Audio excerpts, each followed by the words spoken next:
الله تعالی پر موږ باندې د نورو نعمتونو سربیره موږ ته د کورنۍ نعمت هم راکړی دی.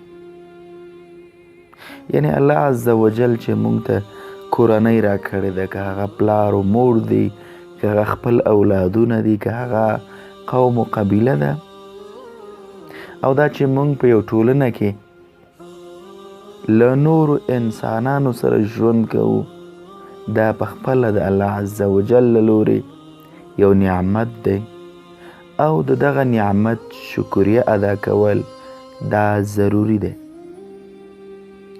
انسان تنایس هم نشي کولی. که زه یوازې یم، زه ژوند نشم کولی. زه ناروغېږم، زه په ستونزو کې لویږم. که چېرته ما سره خپله کورنۍ نه وي، ما سره خپل ملګري نه وي، ما سره خپل خپلوان نه وي، نو څوک به ما د دې ستونزو څخه خلاصوي؟ د دې وجې نه الله عز وجل موږ ته د نورو نعمتونو ترڅنګ خپله کورنۍ هم راکړې ده. په دې نعمت یې هم نازولی یو. زموږ په ټولنه کې یو بد رواج دا دی، که چېرته د دوه کورنیو ترمنځ شخړه راځي، د دوه کورنیو ترمنځ د هغوی د کورنیو د مشرانو ترمنځ خامخا شخړه راشي، بیا دوی د خپل ولي پرې کوي، راشه درشه پرېږدي.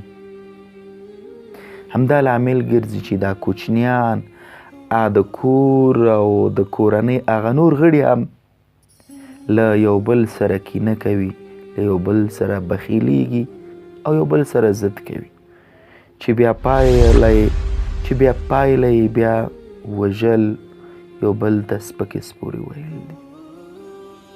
او شریعت دا نه غواړي. په اسلام کې کورنۍ یو مهم شی دی. په دې باندې اسلام ټینګار کوي چې تاسو خپل ولي وپالئ، تاسو خپل ولي مه قطع کوئ.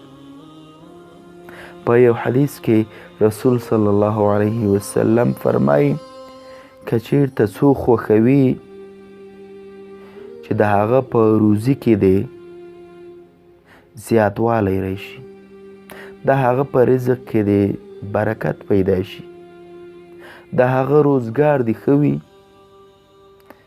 او د هغه په عمر کې زیاتوالی راشي، د هغه په عمر کې برکت راشي،